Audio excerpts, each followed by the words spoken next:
চার তকবীর হয় জানাজাতে। প্রথম তকবীর আমরা হাত উঠাবো, প্রথম তকবীর পরে সানা, দ্বিতীয় তকবীর এরপর দুরূদ শরীফ, তৃতীয় তকবীরের পর দোয়া, চতুর্থ তকবীরের পর জানাজা। আল্লাহু আকবার, সানা নেই। আউযুবিল্লাহ, বিসমিল্লাহ, সূরা ফাতিহা, বিসমিল্লাহ, অন্য একটি সূরা, আল্লাহু আকবার, দুরুদ, আল্লাহু আকবার, বিশেষ দোয়া।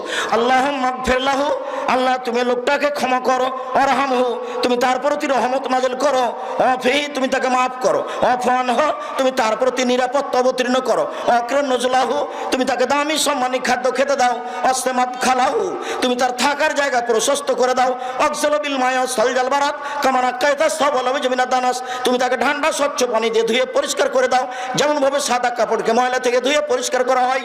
আবদুল্লাহু দারান খায়রান মিন দারিহি দুনিয়াতে যে বাড়ি ছিল তার চেয়ে সুন্দর বাড়ি দাও, আহলান খায়রান মিন আহলিহি দুনিয়াতে যে পরিবার ছিল তার চেয়ে সুন্দর পরিবার দাও, ও যাওজান খায়রান মিন যাওজিহি দুনিয়াতে যে স্ত্রী ছিল তার চেয়ে সুন্দর স্ত্রী দাও, আদখিলুল জান্নাহ তুমি তাকে জান্নাতে প্রবেশ করাও, ওয়াদমিন আযাবিল কবর তুমি তাকে কবরের শাস্তি থেকে বাঁচাও, আমিন আযাবিন নার তুমি তাকে জাহান্নামের শাস্তি থেকে বাঁচাও।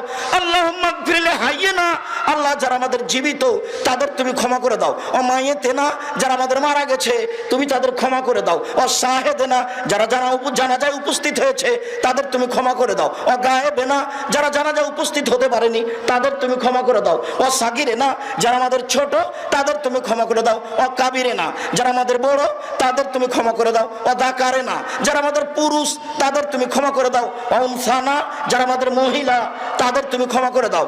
আল্লাহুম্মা মান আহইতাহু মিন্না ফাইলিল ইসলাম আল্লাহ তুমি আমাদের যাকে জীবিত রাখবে মুসলমান করে জীবিত রাখো, ওমান তাওফাইতাহু মিন্না ফাতাওফা আলাল ঈমান আল্লাহ তুমি আমাদের যাকে মারবে তাকে ঈমানদার করে মারো। আল্লাহুম্মা লা তাহরিমনা আজরাহু ওয়া লা তাফতিনা বাদা আল্লাহ এই লোকটা চলে যাওয়ার কারণে আমরা যে দুঃখিত হয়েছি তাতে তুমি আমাদের বঞ্চিত করো না, তাতে তুমি আমাদের নেকি দান করো, এই লোকটা চলে যাওয়ার পরে তুমি আমাদের বিপদগামী করো না।